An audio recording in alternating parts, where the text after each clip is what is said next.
ఏం జరగకుండా నువ్వే మేనేజ్ చేయాలి మావయ్య. అట్టగేలుడు రాగానే పేపర్లో మొహాన్ని కొట్టి పంపించేసి. నేను పేపర్లు ఇస్తాను కానీ నువ్వు వెళ్ళి ఆ గణపతి మాస్టర్ అనే బోర్డుని కవర్ చేయి. రే నేను బోర్డు చేయడం చూస్తే అక్కడ నా ప్రాణం తీసేద్ది. నేదో చేస్తా కానీ నువ్వు త్వరగా రా. భగవంతుడా నువ్వే కాపాడాలయ్యా. ఇప్పుడు ఎలా?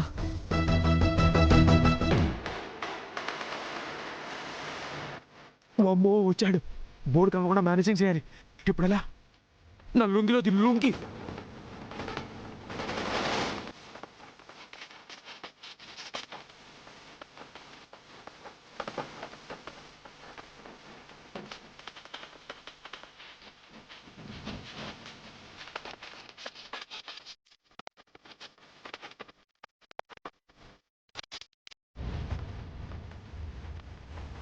ఏం శ్రీశైలం గారు ఎలా ఉన్నారు? ఇంకా బీపీ షుగర్ రాలేదండి, బాగానే ఉన్నాను. మీరేం మారలేదండి, అదే ఎటకారం. మీ నలుపు నా ఎటకారం రెండు పుట్టుకుతో వచ్చాయి కదా, ఎట్టపోతాయి.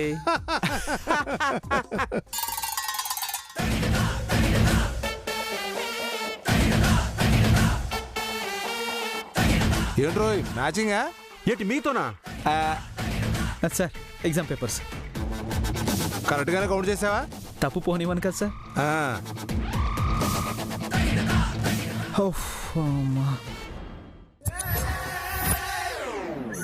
అవును, మీ అమ్మగారు ఎక్కడున్నారు? ఒకసారి కలిసి వెళ్తాను. అరే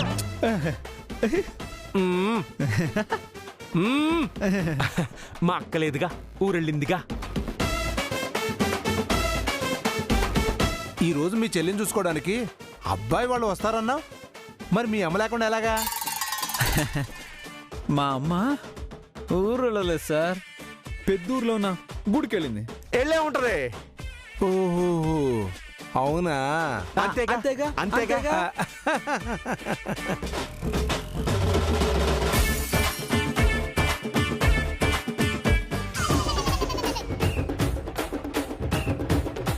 అదేంటి ఏదో బోర్డు మీద లుంగి వేశారు? ఏంటా బోర్డు? తూ ఏంటి గణపతి అంతలా అరిచావు? ఎందుకంటే ఆ లొంగి వెనకాల సానా కథ ఉంది. ఏంటో అది? ఈసారి నేను స్కూల్కి వస్తా కదా, అప్పుడు చెప్తాను. అవతల పెళ్లి చూపాలని అయిపోయినాయి. సర్లే వెళ్ళొస్తాను.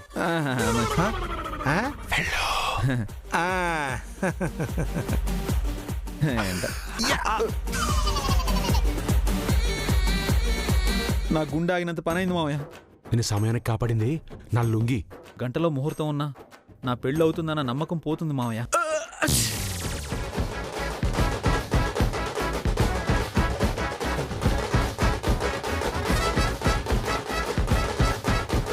ఏం జరిగింది బామర్ది? ఏం నడిచని వదిలితేగా. పదల్డు రెడీ అవుదాం. ఏలినాటి సేనే ఎవడా తింకర్ సచ్చినాడు, మా బామర్దిని తగులుకున్నాడు.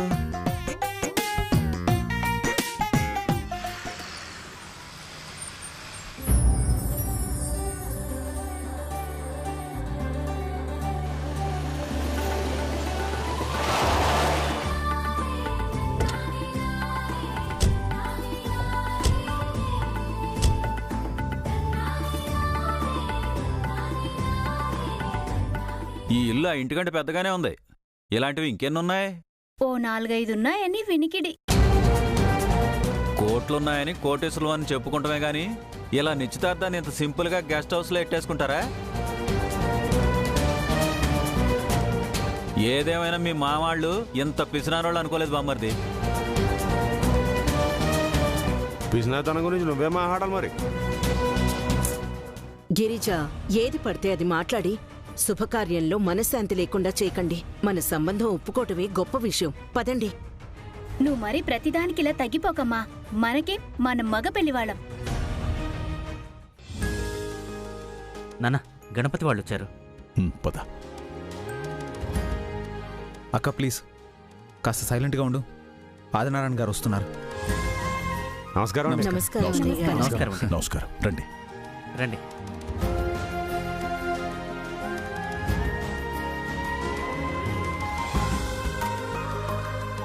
రండి.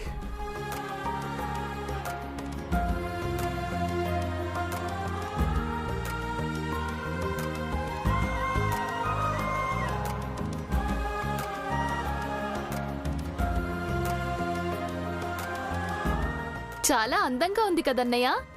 ఉన్న దాంట్లో బాగానే ఉంది. ఫంక్షన్ హాల్ అయితే ఘనంగా ఉండేది. మీరు కూడా ఖర్చు గురించి ఆలోచిస్తారని అనుకోలేదు.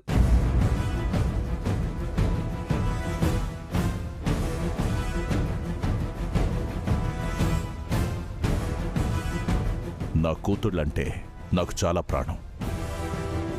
నేను ఇప్పటివరకు చేసిన వ్యాపారాలన్నీ నా పెద్ద కూతురు చేత్తో మొదలుపెట్టినవే.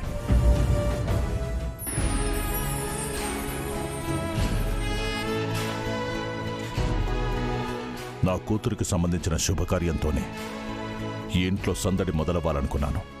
అందుకే ఇక్కడ నిశ్చితార్థాలు చేయిస్తున్నాను. మీరు తప్పుగా అనుకోకండి అన్నయ్య గారు.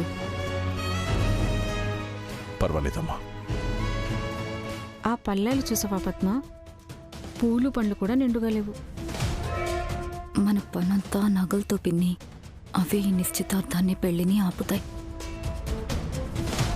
ఈ ఇల్లు కూడా విద్య పేరు మీదే ఉందంటగా. గట్టిగా అరవకు పిన్ని.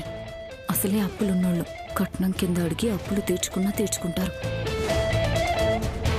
అవును, మా కాబోయే వదిన ఎక్కడుంది?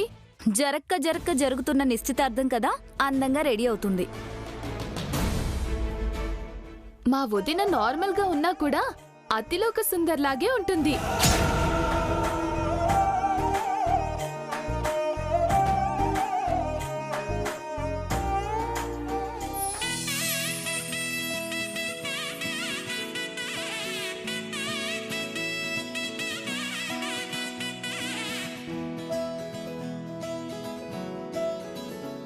బాగా రెడీ చేయండి. మా అక్కను చూసి మా బావగారు కన్నార్పడం కూడా మర్చిపోవాలి. ఇక్కడ నేను ఒక అక్కనున్నాను మధు.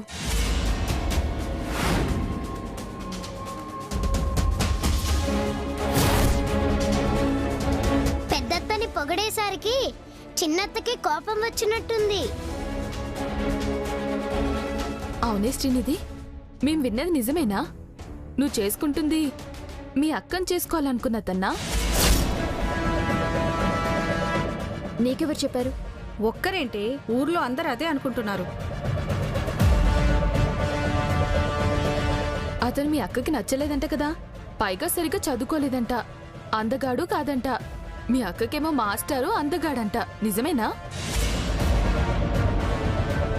అసలు నీకు నచ్చే చేసుకుంటున్నావా అబ్బాయిని? మా అక్కకి నచ్చకపోవడం ఏంటి? పెద్దక్కని చేసుకోవడానికి వచ్చినప్పుడే అతనికేం 6 అడుగుల పైనే ఉన్నాడు, కోటీశ్వరుడు, అంతకంటే గొప్ప సంబంధం ఉంటుందా అనింది. అంటే అక్కకి నచ్చినట్టే కదా.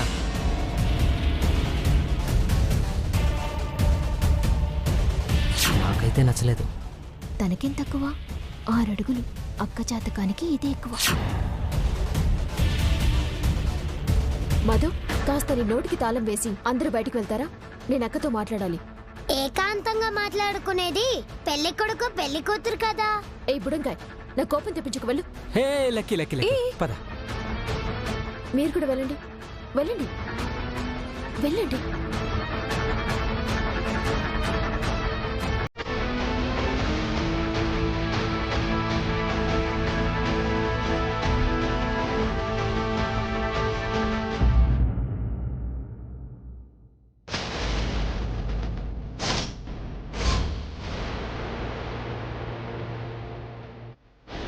రండి.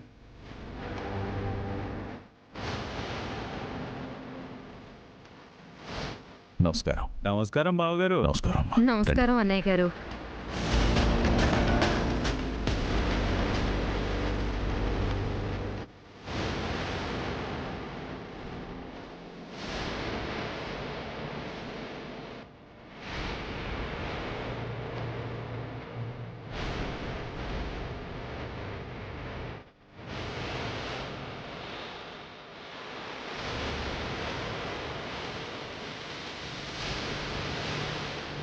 నేను చెప్పానా తెల్లారకముందే మా వదినోళ్ళు వచ్చేసి ఉంటారని.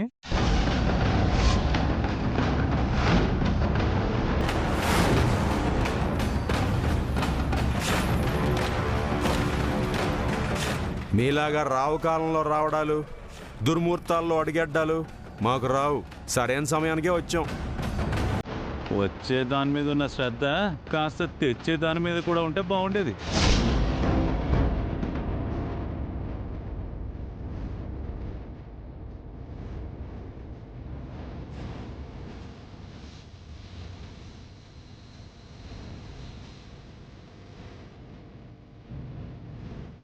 ఇది తెచ్చే విధానం అంటే. అమ్మా, ఎంతసేపు అని అలా మోస్తుంటారు? అక్కడ పెట్టండి. మీరు కూడా. రే దూరం దూరం, మనం తెచ్చిన వాటికి వాళ్ళు తెచ్చిన దానికి తేడా తెలియాలి కదా.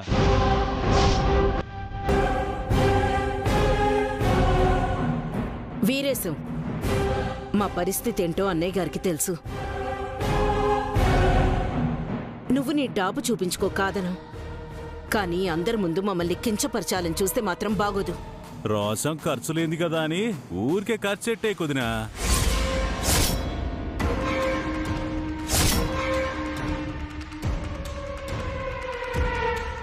వీరేశం, మా అక్క బావ మోసేతి నీళ్లు తాగిన రోజులు మర్చిపో మాకు.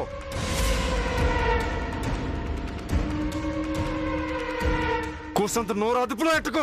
మా నాన్న విఘ్నేష్, ఆగండి.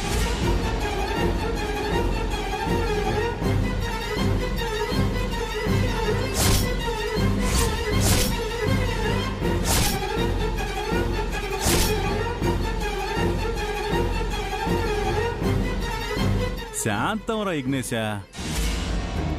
ఎప్పుడో పండక్కి కొన్న బట్టలయ్యి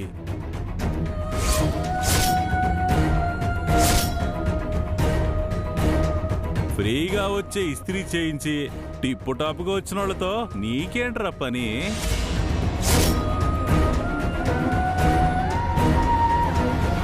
వీరేశం గారు, ఇక్కడ జరగాల్సింది మన పిల్లల నిశ్చితార్థం, మీ మాటల యుద్ధం కాదు.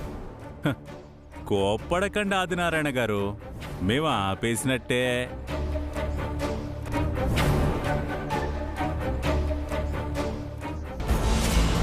ఏమైంది చెల్లి, గడియ వేశావు? నేను ఈ గదికి మాత్రమే గడియ పెట్టాను, కానీ నువ్వు నా జీవితానికి గడియ వేశావు. దేని గురించి మాట్లాడుతున్నావు చెల్లి? నాకేం అర్థం కావట్లేదు. నీకు అర్థం కాదు, ఎందుకవుతుంది? నేను ఏదైతే భయపడుతూ వస్తున్నానో అదే జరుగుతుంది. నువ్వు చీకొట్టిన వాణ్ణి నేను చేసుకుంటున్నానని నా ఫ్రెండ్స్ ఎలా మాట్లాడుతున్నారో విన్నావు కదా. అతను కోటీశ్వరుడు, పైగా మంచిగానే ఉన్నాడు కదా చెల్లి. అవునా? మరి నువ్వెందుకు అతన్ని చేసుకోలేదు? మరి ఇదే సంబంధం నీకొచ్చినప్పుడు కోటికి ఎన్ని సున్నాలుంటాయని అతని పరువు తీసావు కదా. నాకు కోటీశ్వరుణ్ణి చేసుకోవడం కంటే మాస్టర్ని చేసుకోవడమే ఇష్టమని నీకు తెలుసు కదా చెల్లి. అందుకని అందరూ కలిసి నన్ను బలి చేస్తారా? అసలు వాడు ఎవడో ఎలాంటివాడో నాకు పూర్తిగా తెలీదు. కనీసం వాడితో ఫ్రెండ్షిప్ అయినా చేసి వాడి గురించి తెలుసుకునే సమయమైనా ఇచ్చారా? అసలు నా మనసులో ఏం ఆలోచన ఉంది, అతను నాకు నచ్చాడా లేదా అని ఒక్కరంటే ఒక్కరైనా అడిగారా? లేదు. అదేంటి చెల్లి, నాన్న అడిగినప్పుడు నీ మనసులో ఎవరూ లేరని, మీకిష్టమైన సంబంధమే చేసుకుంటానని చెప్పావు కదా. అవును, అన్నాను. కనీసం నన్ను అడగకుండా నా మీద నమ్మకంతో మాటిచ్చేశారు. ఒకవేళ నాకిష్టం లేదు నాన్న అని చెప్పినా, ఎవరినైనా ప్రేమిస్తున్నానని చెప్పినా వింటారా? వినరు. పైగా అప్పుడు నా పెద్ద కూతురు నా మాట వింటుంది, చిన్నది దారి తప్పిందని ఎదురు చెప్తుందని మళ్ళీ నిన్ను అందరి ముందు దేవతని చేసేస్తారు. పోనీ నేను నాన్నతో మాట్లాడినా? ఏమని? నీకు ఈ పెళ్లి ఇష్టం లేదని. నా మీద ప్రేమన్నట్టు నటించుకో. నీ నటనంతా నాన్న ముందు నటించు. చూడు, ఒక్క విషయం మాత్రం గుర్తుపెట్టుకో. రేపొద్దున విఘ్నేష్తో పెళ్ళై నేను ఆనందంగా లేకపోయినా, నా జీవితం నాశనమైనా, నా కన్నీళ్ళకి కారణం మాత్రం నువ్వే. అప్పుడు ఆ క్షణం నేను నిన్ను మాత్రం ఆనందంగా ఉండనివ్వను.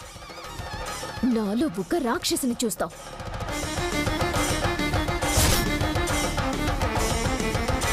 పద్మ, నువ్వు వెళ్ళి అమ్మాయిని తీసుకురా, వెళ్ళు. సరే మావయ్య.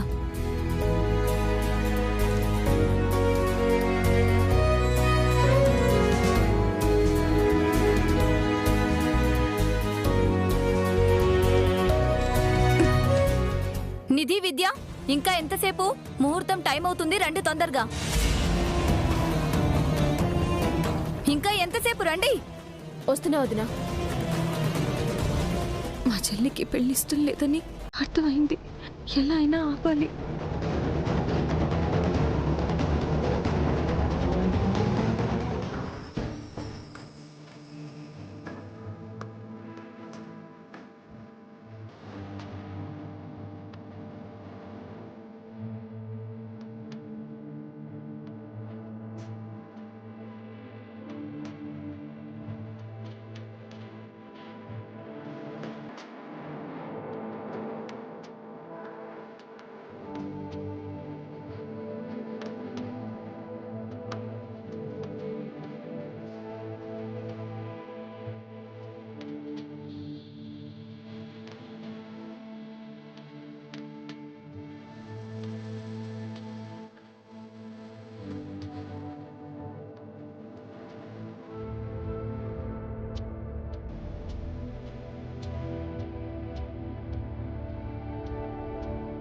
అమ్మాయి వాళ్ళు కూడా రెడీ అయ్యారు. ఇక నిశ్చితార్థం మొదలు పెడదామా? మొదలు పెడదామమ్మా. కాకపోతే మా అక్కయ్య వచ్చిన తర్వాత.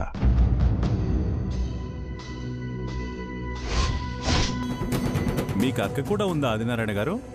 పేరుకు మా పెద్దమ్మ కూతురు, కానీ నాకు మా కుటుంబానికి ఒక అమ్మ లాంటిది. మాకు పెద్ద దిక్కు.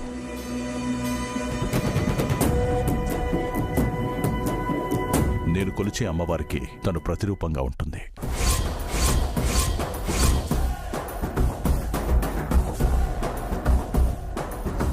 మా మంచి కోరే మా అక్క రాజేశ్వరీదేవి చేతుల మీదుగానే ఈ శుభకార్యం జరుగుతుంది.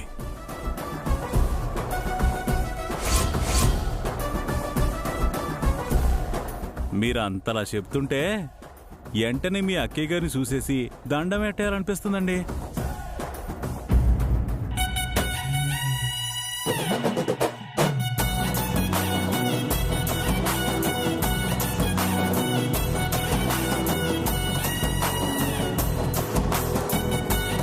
అక్క,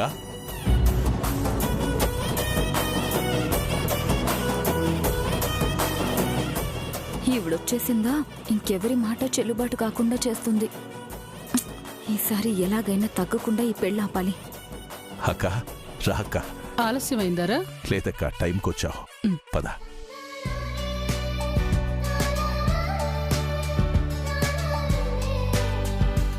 అత్తయ్య, చల్లగా ఉండమ్మా.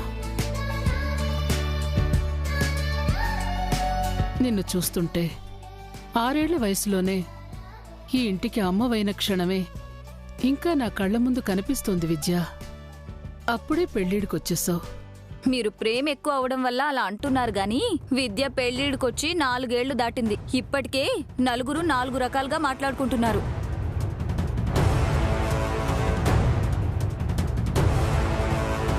ఇంత మంచి అమ్మాయికి నీలాంటి సూటిపోటి మాటలని వదిన దొరికిందనా? మొత్తానికి నువ్వు కూడా మీ అక్కకి పోటీగా పెళ్లి కూతురు అయిపోయావన్నమాట. అక్క, వీళ్ళు వీరేశం, గౌరీ. నమస్కారం అండి. వాళ్ళ అబ్బాయి విఘ్నేష్. నమస్కారం అండి. విద్యని పెళ్లి చేసుకోబోయే అబ్బాయి తనే కదా? విద్య, విఘ్నేష్ పేర్లు బాగున్నాయి.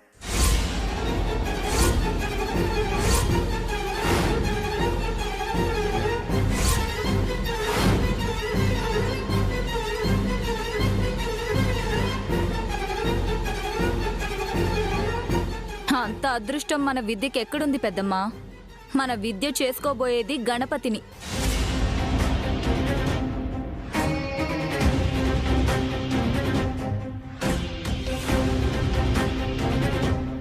స్కూల్లో మాస్టారు. అదేంటి, మొన్న ఫోన్ చేసినప్పుడు విఘ్నేష్ అనే అబ్బాయితో పెళ్ళన్నో? దాని తర్వాత చాలా కథ జరిగిందిలేండి. పెద్దమ్మా. పార్వతమ్మగారు అన్నపూర్ణమ్మలా మారి 10 మంది పిల్లలకి అన్నం పెట్టడం చూసిన మావయ్య గారు వెన్న ముద్దలాగా కరిగిపోయి ఈ సంబంధాన్ని కుదుర్చుకున్నారు. పద్మ, ఇప్పుడు అవసరమా ఇవన్నీ? వాళ్ళ గురించి తప్పుగా ఏమైనా మాట్లాడానా? మంచి మాటలే కదా చెప్పాను. నుదుటిన బొట్టు లేకపోయినా, ఉన్న అప్పులు తీర్చలేకపోయినా దానంలో కర్ణుడు లాంటి కుటుంబం అని చెప్తున్నాను.